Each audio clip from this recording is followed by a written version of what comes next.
Hi అండి, welcome back to our channel. ఈరోజు ఈ రెసిపీ వచ్చేసి ఆనియన్స్ అంటే ఉల్లికారం రెసిపీ అన్నమాట. ఈ వీడియోని ఇంతవరకు సబ్స్క్రైబ్ చేసుకోకపోతే please subscribe to my channel.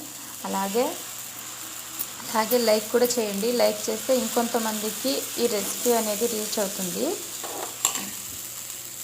ఎలా ఉందో నా దోశ అలాగే కామెంట్ చేసి చెప్పండి.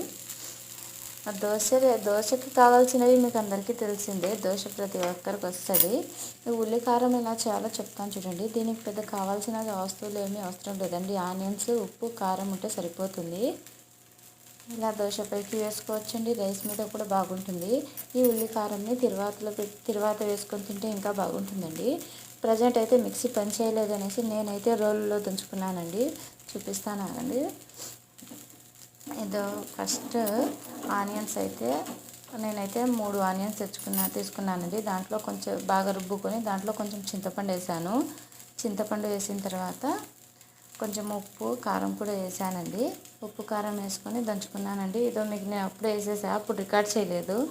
మీరు చూస్తున్నారనేసి మళ్ళీ రికార్డ్ చేశానండి. అంతేనండి. ఈ రెసిపీ మీకు నచ్చినట్లయితే please subscribe to my channel.